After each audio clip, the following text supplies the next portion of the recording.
Welcome to the Social Justice War Room, the podcast where we look at social justice in fiction, reality, and everything between. My guest today is a neurodiversity advocate who's taken on the hard work of preserving the history of this movement, a movement that is still, in the scheme of things, very young, but has gained a lot of presence in the way we understand people with developmental disability and mental illness. Please welcome Ira Eidle. Yes, that's correct. Yes, hi, this is Ira. I really like that introduction, by the way. Thank you.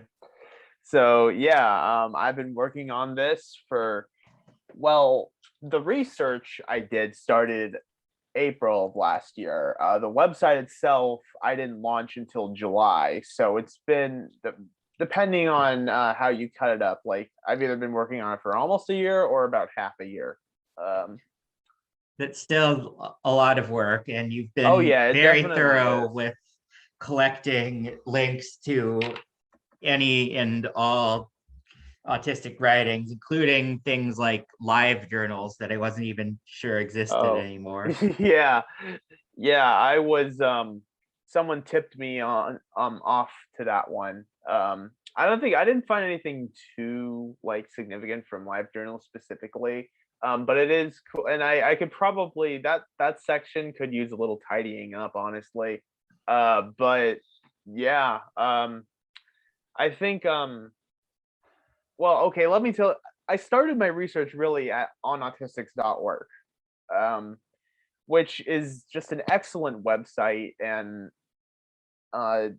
very just good history, and I think it's aged pretty well compared to a lot of the other things on there. Yeah, you on your YouTube channel, you've been doing a series about the entire history of neurodiversity. Yes. And the people who started it and who were largely confined to institutions and would have been written off as quote unquote low functioning. Yep. Yeah. Now, I guess I don't have a definitive date for when the neurodiversity movement began, but I like to say around 1992-ish or 1991 when Autism Network International was started. Now there was autistic self-advocacy was a thing before then. And there was the SelfAdvocacy movement, the independent living movement, and even the deaf and blind movement more than a century before that. I feel like it went around around the time Autism Network International was formed was when the movement started in earnest.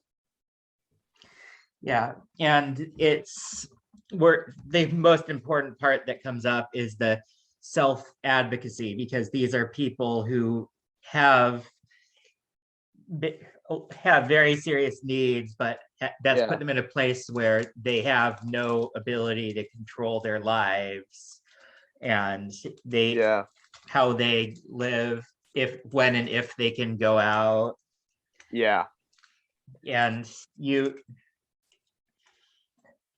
But around the time this starts, a lot of it lines up with the time when the internet was gaining prominence and there was the ability for them to talk to other people in similar situations directly. Yep. Yeah. And I like to say that the history of the neurodiversity movement is also kind of the history of the internet, because both of them have been around for about the same amount of time. And I think as the internet has evolved, the neurodiversity movement has also evolved. And also around this time, autism was starting to be much more widely known. Before that, references to it were largely as a serious, debilitating disability, but one that only a few people got and was largely not in the conscious of the majority of people. But also around this time, as it became more known, it started becoming known as an epidemic that people were afraid their children would get. Yeah.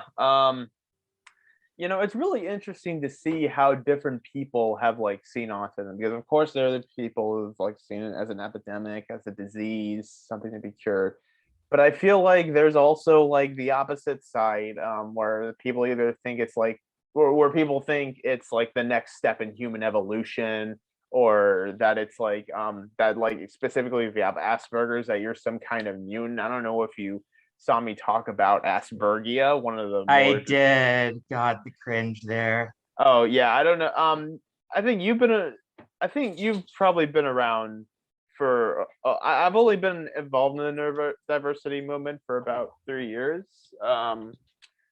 And I know you, and especially your wife Sarah.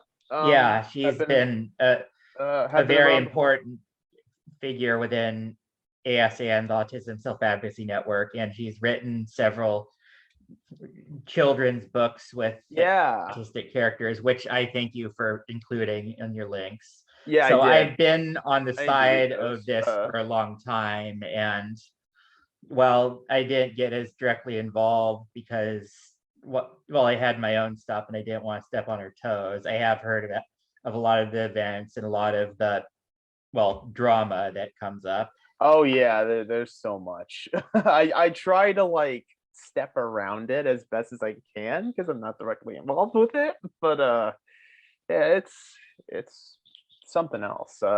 There's a lot of really like disturbing things that I haven't included in my archive. I do want to find a way to talk about it, but I want to find a way to like do it in a way that's like that makes sense, I guess.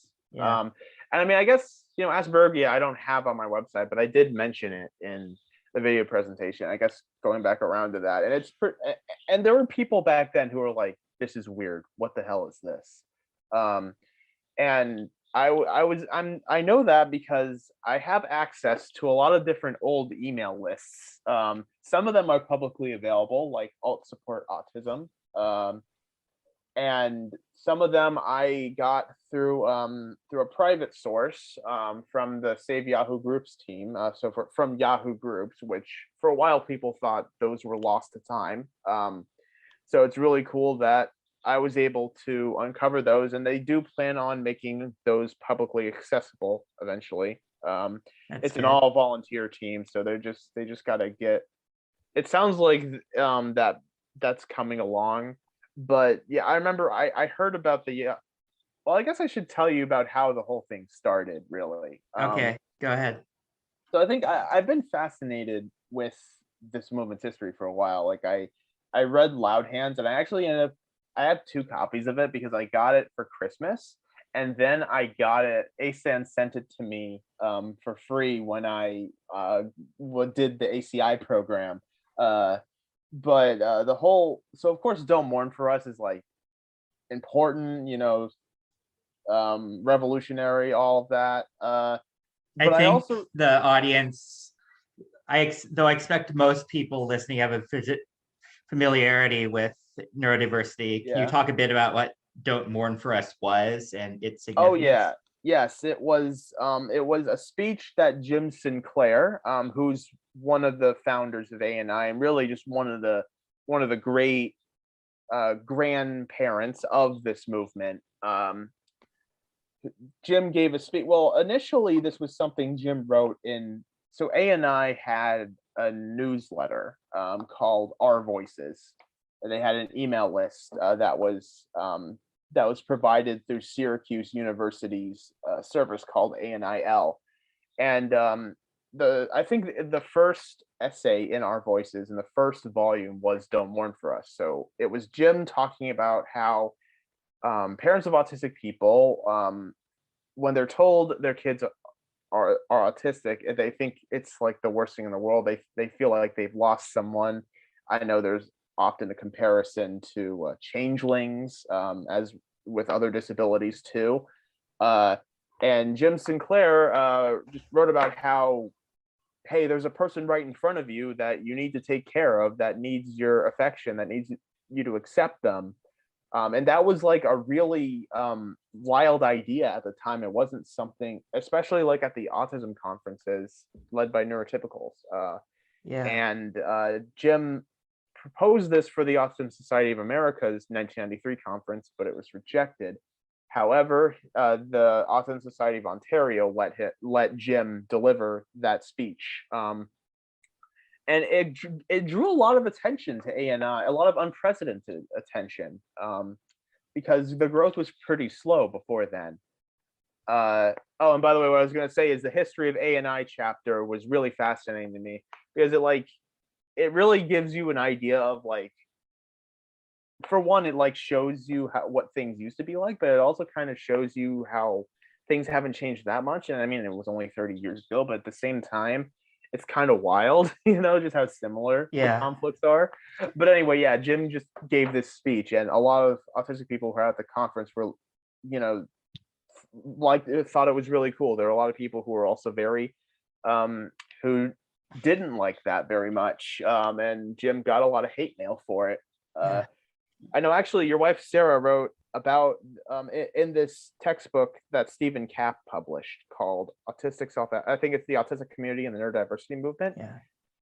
She wrote about just the whole thing and how people responded to it and everything. And it's really shocking to me that and I think Jim actually did mention this in the history of ANI, but Jim was homeless for a while, and Jim was almost on the path to being as prominent as Temple Grandin was, per se. But because Jim was more radical and said things that weren't as self-fulfilling as what Temple said, people weren't as welcoming, weren't as warm towards Jim, I guess.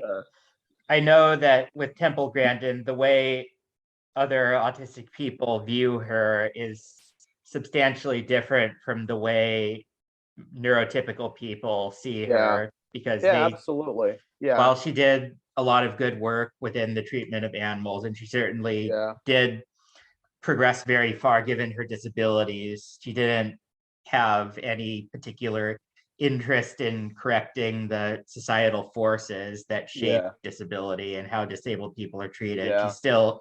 Her website still has a lot of advice on how parenting should be strict, and autistic people should avoid video games, which one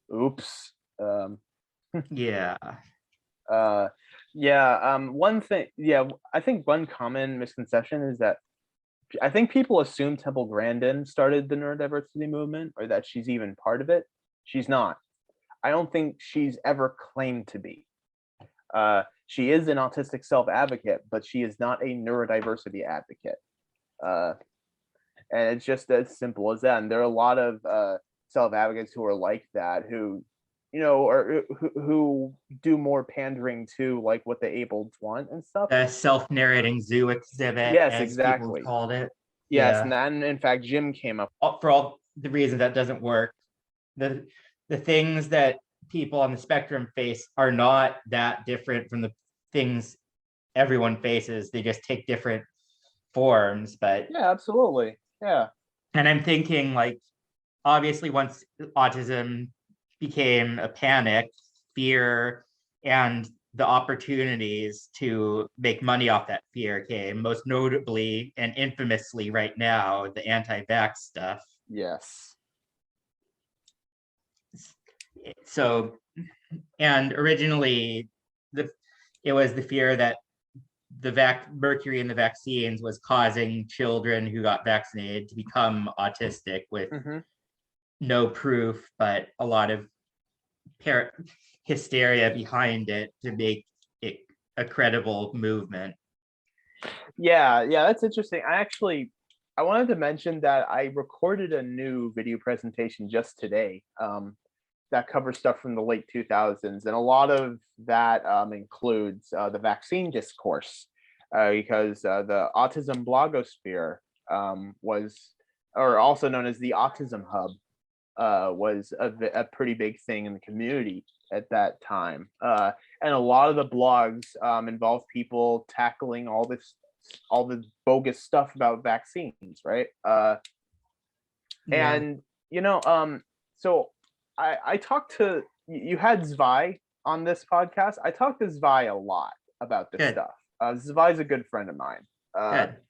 And she made this point that when we talk about the anti-vaccine movement, we point to Wakefield, and like obviously Wakefield was very influential in that kind of in that movement. But I don't think he was the person who started it, especially since like Bernard Rimland came before him and had all these bogus theories about how about like the leaky gut and things like that. Yeah. And I think that very much contributed to it as well. But I also think any kind of movement saying that it was like caused by one single person is never really accurate. That's the case throughout history, right? Yeah, because the neurodiversity movement, like you could say Jim Sinclair started the neurodiversity movement, but it wasn't just Jim, like Jim was a major influencer, but there was also, Zania Grant and Donald Williams, who also helped start ANI. There was Mel Baggs, very important person.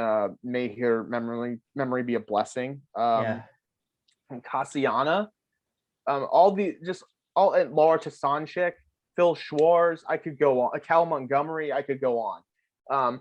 But it was really just all of these people coming together, right? And even like when we talk about, this is kind of going off topic, but people talk about like how Lovaas is the founder of ABA, as if like ABA is a single company or something. When like, sure, yeah, he was very influential in what ABA is like today, and it's not entirely inaccurate.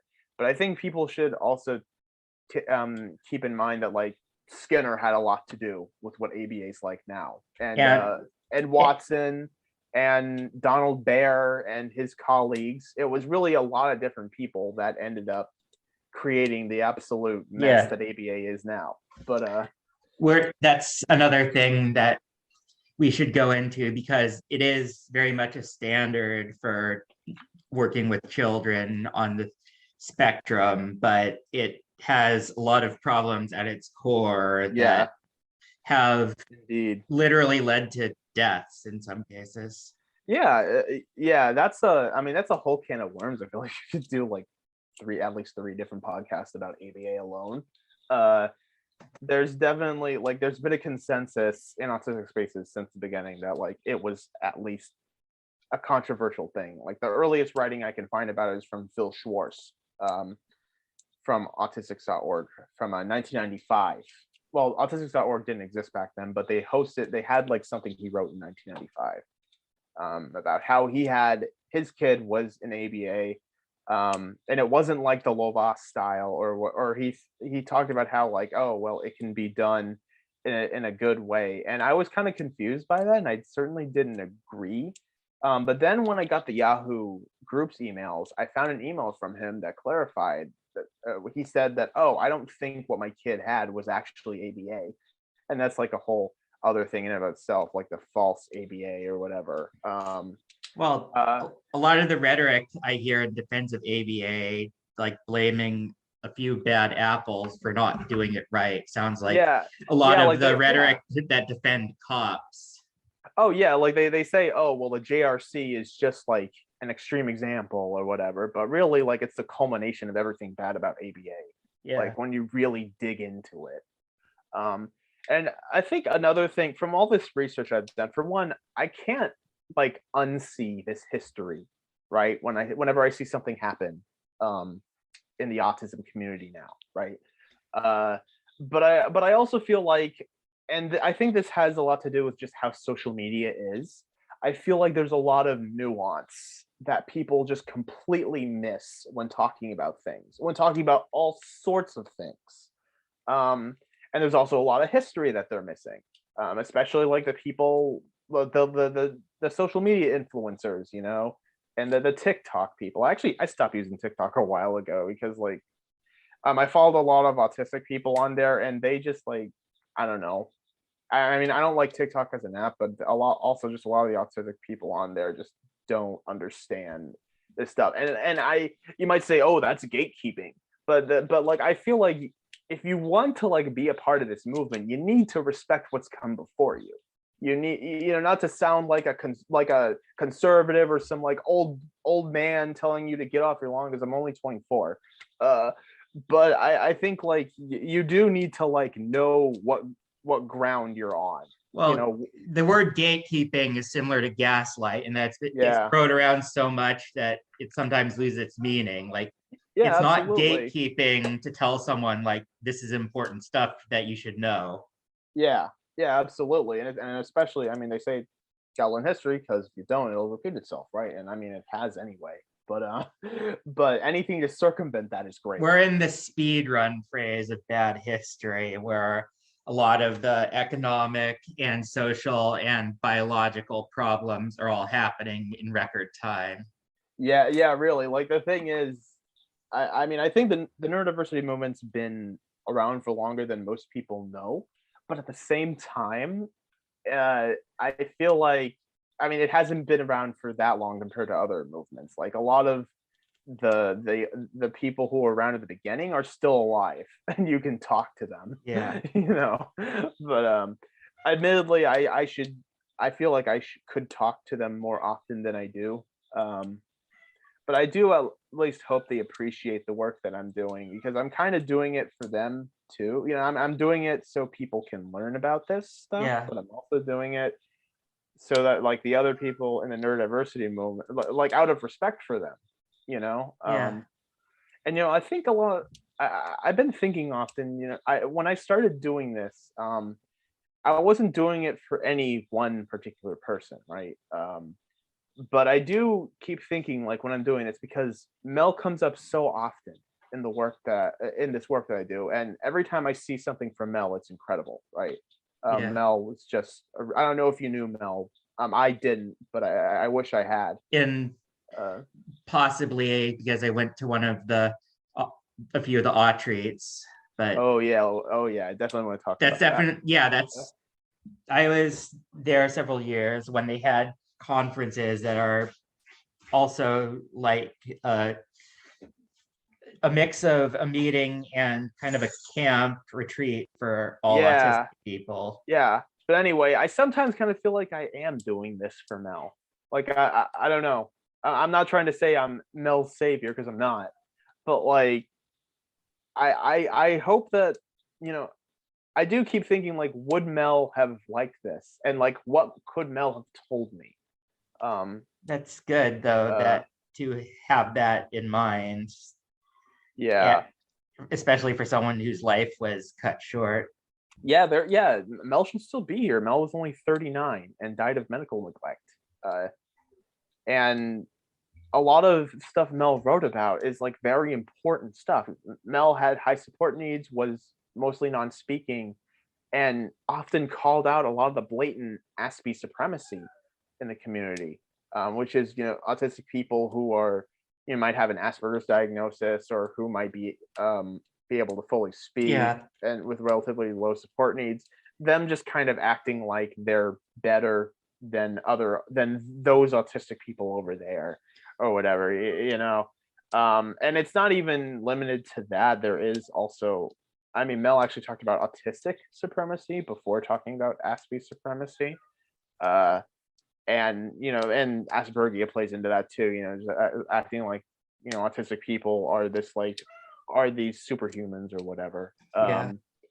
And they're both very harmful, and they both very much still exist in autistic spaces now. It's not quite as blatant as it was on Aspergia or Aspies for Freedom or Wrong Planet, but it's still there in very subtle ways. Even people who say listen to non-speakers, they'll like, say that, but then like say just kind of patronizing things about them.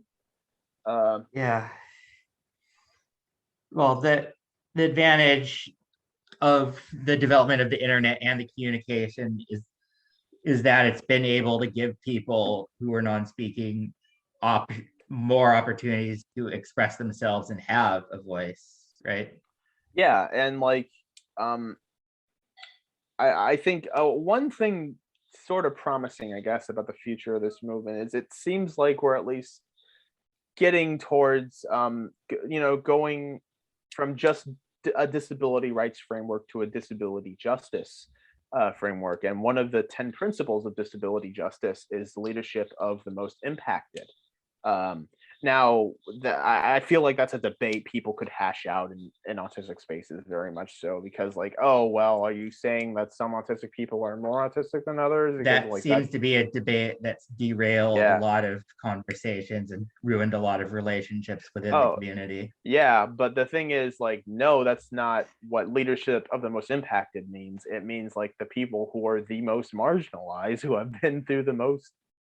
Well, I wouldn't say the most stuff, because like I don't want to make it a competition, but like, you know what I mean, like, yeah, people who might be living in poverty, maybe who went through segregated special ed, who are survivors of institutionalization, that kind of stuff, survivors of ABA, etc. Like, those people perspective, like, quite frankly, like, are the most important.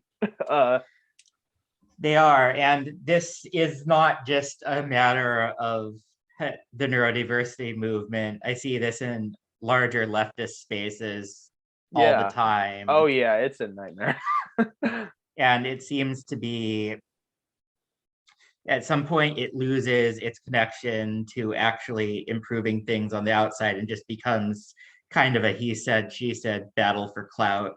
Oh yeah, absolutely. Yeah, I've definitely witnessed that. So I guess talk a little bit about Autry, because that's a very important part of this movement's history, in my opinion. And I think, honestly, like, from an objective, quote unquote, standpoint, it kind of is. It really just is, you know. Yeah, Because there's just a lot of autistic culture that came from that, right? It really set a precedent for like what, because like for example, the Autistic Self-Advocacy Network, a lot of the work they do is, comes off the shoulders of ANI and Autry. And Ari Naaman has even spoken about that before. And for example, like the communication badge, the color communication badges, at a lot of autistic-led conferences, you'll find those. And those, well, they came from a conference before Autry, but then like Autry is when they really, like, in earnest started, I guess. And like the flapplaws, I don't know if that started at Autry necessarily, but I'm sure it's like a thing that happens there. a lot of these things I wish would just be part of social events in general. Yeah, absolutely. And like, and I think just if you I'm sure you've read History of A, and I just all the stuff that they go into detail there is like, I think just stuff that's become very commonplace at autistic gatherings, especially ones that have been informed by what happened with Autry, right? Yeah. By the way, I keep saying this, and I know, so Autry's no longer a thing. The last one was in 2013, and now it's Aut Space, or a few people have picked that up, and now it's called Aut Space. Yeah. I know Phil's running it. I would give anything to go to one of those. It is. I went to Aught Space in 2018, and it was a really great experience. And it definitely is important because it is in-person meetings.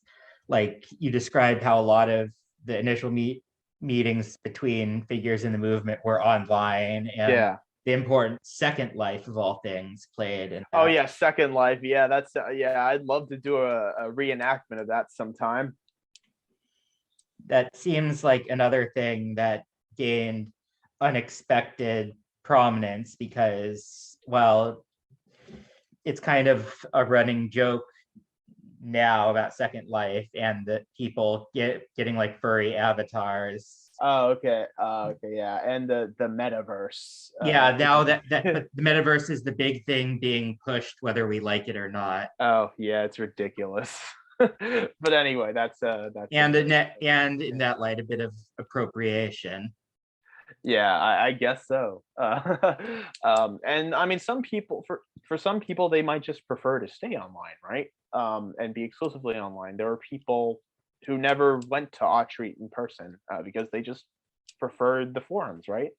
Yeah. But I think most people, autistic or not, want that human connection, right? They want to be with people in a physical space, right? It's very different, and in some ways, like it's preferable to be in a virtual space, and sometimes it's preferable to be in in-person space. It just kind of depends on the context, right?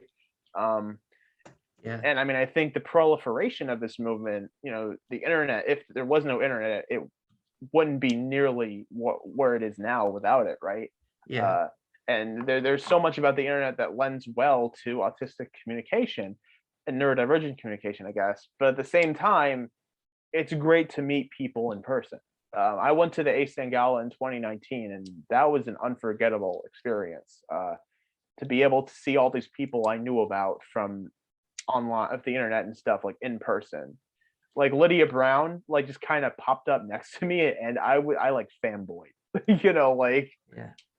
Uh, And it's the Autism Self-Advocacy Network is currently the largest organization for yeah, neurodiverse, but it's also marks a trend because it's a noted nonprofit organization. yeah, certainly. And I talk about in my video how there were organizations before it, like ANI and GRASP, which was very problematic and part of the reason why ASAM was started. But none of them were like policy focused, right?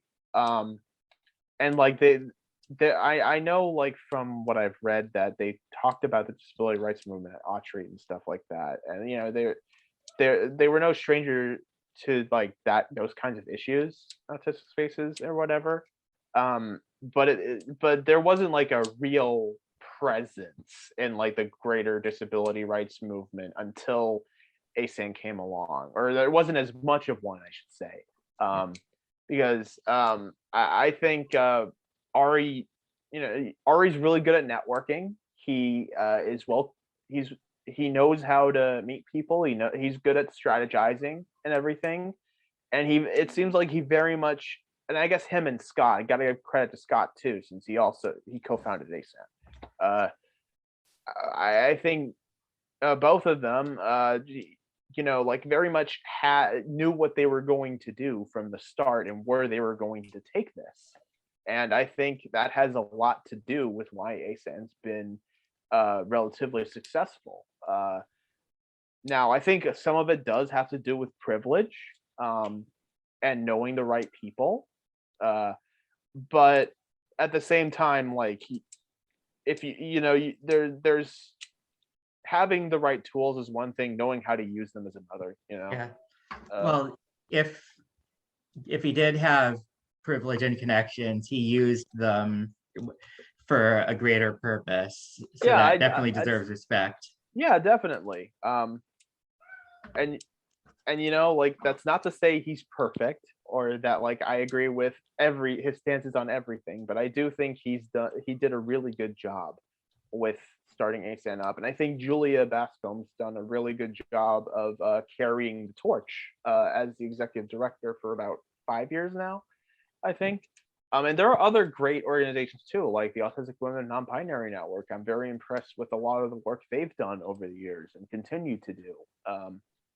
And Communication First is a newer organization that I really like a lot of what they're doing too.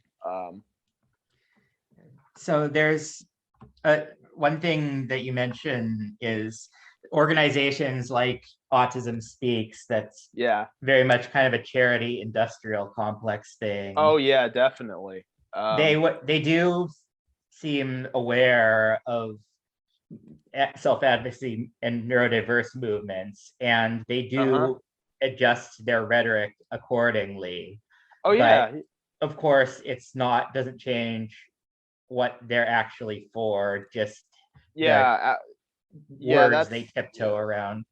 And that's something I'm definitely going to get into in my later videos. But yeah, after Suzanne Wright passed away and Bob Wright resigned and Liz Feld, their president, resigned, they started rebranding, right? And a lot of it just seemed like very surface level improvements, and it's been about 6 years since all that happened, and yeah, I gotta say, it doesn't seem like anything they actually do has changed. They just like they know how to say they've like co-opted some neurodiversity language to make them to defang themselves, I guess. And honestly, I guess that was kind of inevitable for it to happen, because when you really think about it, like that kind of language about like how autism is an epidemic, there's a tsunami or whatever, and the origins of calling autism tsunami are kind of fucked up, actually really fucked up. But that stuff's becoming less popular, and it's becoming less PC to say that, and I think in no small part due to the neurodiversity movement, right? So if they wanted, they don't, if they want, I think they changed this language because they wanted to stay relevant, because they didn't want to be pushed to the back. And I think the Autism Society of America, quite frankly, has done a lot of that too. I know that there was never as much animosity towards them as there has been towards Autism Speaks, though I will say in the earlier days before Autism Speaks, like there you can see from autism.org, like there were plenty of people who just did not take kindly to the Autism Society of America. But it seems like the community's kind of shifted to being a little more neutral towards them, I guess. Yeah. But I don't know, I'm not too convinced, because like they still they're at the very least neutral towards ABA, and they have people from NCSA come on, and really like NCSA is kind of a case study, and like they're very much on the extreme side, right? And I mean there are even more extreme groups than them, like Age of Autism, but not NCSA's National Council on Severe Autism, by the way. For I know I'm just like stating it for thank you. I appreciate that. They were started a few years ago, and they're basically what Autism Speaks used to be like, right? And like there's really just no doubt to most people that they're just extreme. There are some autistic people who are like, no, maybe I can find a middle ground with them, which is ridiculous, and they have really ableist views anyway. But and really NCSA is a lot more like it's almost like a continuation of Voice of Reason, which is a parent-led pro-institution organization that's very reactionary. I think there are even some of the same members shared between the two of them, and actually there's some cross-pollination between NCSA and Autism Speaks, which I think is pretty concerning, and also demonstrates that Autism Speaks hasn't really changed. Well, they do have a tremendous amount of resources, including celebrities. For if anyone wants to laugh, look at William Shatner's association. Oh gosh, and how he got into a bunch of petty Twitter wars with people. I got into it with him a little bit, and he blocked me. Shatner is just kind of generally just a heel. Like he's just not a nice guy. Very self-centered. He's very Trump-like, honestly. In terms of personality. He says that he's not political though, so everyone's political. People only say they're not political if their politics are shit. Yeah, probably. And it's good that there was the pushback against him, and while he doesn't seem like anyone who's going to change his mind, at least several people who saw the exchange and have more reasonable views can learn more about neurodiversity. Oh yeah, there's legitimately just no reason to support Autism Speaks. I mean there are worse organizations out there, but I mean the bar is so low, like it's kind of hard to imagine worse organizations, to be honest with you, but they do exist. So you mentioned how like there's different levels of privilege within the community. And a lot of the language and structure of ASAN and similar organizations was inspired by previous civil rights movements and organizations. Yes. And it's how much intersection and common ground can all these organizations find? Mm-hmm. Yeah, I mean, ideally, we should all be able to work together, but that's not how the real world works, unfortunately. No. And I've actually started to think lately that unity is nice when it happens, when people band together and everything.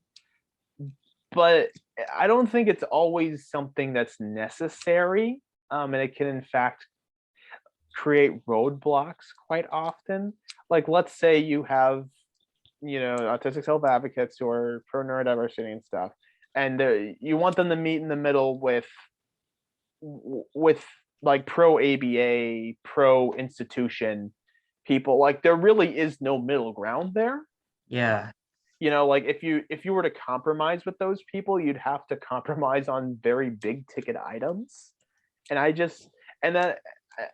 I haven't talked about this in my videos yet because I haven't gotten around to it, but the Interagency Autism Coordinating Committee, the IAC, is like very much stands in the middle of all of this, of the autism wars, quote unquote, because it's this governmental committee led by the National Institute of Mental Health, and they appoint people from all sides of the autism discourse. And it always has been very, heterogeneous Right. in that sense. And I think it's very much to a detriment, to be honest with you. Like at the recent meeting, somebody came strutting in, talking about how, there should be a profound autism label. And, for the autistic people in there, like, that's just really hard to deal with. And other public comments from like people with all these just really ridiculous views, right? And I feel like there should be some kind of vetting. I guess going back to the gatekeeping thing, but I don't know. I think the thing is the NIMH is like by default on the side of the medical autism community. Well, if I can do anything, it's to connect all these issues together. And the way you're describing those organizations reminds me a lot of centrists in larger American politics, where they use a desire to get everyone to agree and go through the right channels as an excuse not to have the courage to actually stand up for something. Yeah, and like, the whole idea of bipartisanship, which is not really a thing anymore in Congress. When you have such polarization that one side is literally neo-Nazis, yeah, the result is not to try to pull them back to the middle. Yeah, exactly. Yeah. I also make no mistake, a lot of the stuff I'm talking about with the conflict between autistic people and parents and professionals, like, it does very much exist between autistic people. And I think there is there is a lot of power imbalance that autistic people of color in particular have faced when trying to balance out their power with white autistic people. And yeah, and I'm white. I'm about it. I'm white as snow. So whatever I suggest probably like it isn't as important. But I do think like I do think we're at least seeing autistic BIPOC create more spaces for themselves, like a lot of like autistic people did in the 90s with ANI, and I don't think that's necessarily a bad thing. But it does show that, like, I guess we sometimes we reap what we sow. It does speak. That is also something you see with larger leftist organizations and white leftists' often failure to understand or listen to people from more marginalized communities. Yeah. And I do have hope for the future that these problems aren't going to be as bad, because there will be more of an infrastructure for autistic people of certain races, Yeah. and So I don't think it's necessarily separatist, no, just separatist is a problem when it's a majority group separating themselves. yeah, exactly. So to close out on a lighter note, Yeah, you have some videos on your channel about video games, I do. much to Yeah, the chagrin of the Temple Grandins of the world. And yeah. you mentioned Yes. you did something on the history of Pokemon, and Oh it's yeah, yeah. That was it's a a while. commonly repeated fact that the creator of Pokemon was Yes. identified as autistic. Yeah, And Satoshi Tajiri. Yeah, I'd love to there's a get into lot it of today. identification of autistic people with the game. And Oh yeah, absolutely. while Like, you ever been to a fan convention with a bunch of other Pokemon fans? Like, come on. I never got into it to the same extent as others did, my hyperfixations manifest in Metal Gear Solid, but Oh, okay, yeah. I there are a lot of things I like about the Metal Gear Solid games. I don't like stealth. yeah. Um, but I do want to get Metal Gear Rising. So like what is your takeaway from it? Like everyone of course has different Yeah. reasons for why they love it so much and why they Oh, relate to it. I think honestly, I mean, Pokemon's obviously a special interest of mine. Like, if you know anything about me, and just video games in general, but Pokemon's always been very special to me. And I think it's because like I got hooked on it right around that time where like it was. I think everyone has that thing that like they discover that they learn to like by themselves, I guess, independent of others' influence for the first time, and that sticks with them for the rest of their lives. uh Yeah. and I think Pokemon was very much that thing for me. And I'm also very interested in Pokemon history, and actually I've been playing Pokemon for a while, and it's actually kind of funny. I was talking to other fans about like the leak season.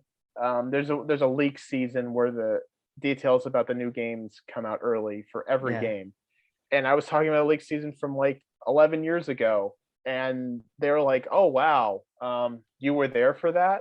And I mean, I was only in middle school, granted, but I felt so old, and that's kind of the thing. Like, the one thing I'm really missing from a lot of the stuff with like the history of the neurodiversity movement is actually living through it. I'm a historian when it comes to this. Yeah. With Pokemon, I feel like I do have that lived experience. Well, when I was at Ot Space, a lot of people were going around with Pokemon Go using their Oh phones yeah, to I think capture.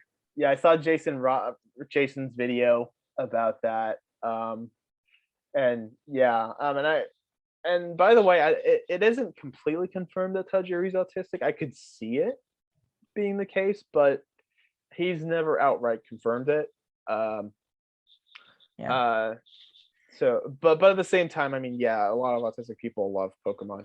And I Well, think a that's for lot a of it variety. seems, I mean, there's the special interest stuff of all this stuff to memorize with the different monsters and their abilities and types, but there's Yeah, I think also that has something to like do with it. a general sense playing the games that this is a world where like humans and Pokemon coexist and cooperate and communicate. And yes, that may be reading too much into a multi-billion-dollar franchise, but they can't decide what I take away, and I choose to take away that rather than the hot takes about how it's cockfighting. Oh, okay, yeah, I could. That's a whole discussion in of itself. But but yeah, It's I a don't think. discussion on the level of Batman should use his money to help the city infrastructure of Gotham, where we don't need to have that conversation because we've already had that conversation. It's hot takes 101. Yeah, exactly. Yeah. Well, thank you so much for going on. You can check out Ira's Oh yeah, I work. could go on for much longer, but I do. Dinner's almost ready, so Yeah, you can check out Ira's work in the links below, the Autistic Archive and his YouTube channel. And of course, like, subscribe, do Yeah. the things to support both of our stuff. Thank you, Ira. Yeah. Oh yeah. Thanks, Neil. It was really nice talking to you. I guess say hi. I don't think Sarah knows me, but I guess tell her I said hi. I will. Thank you.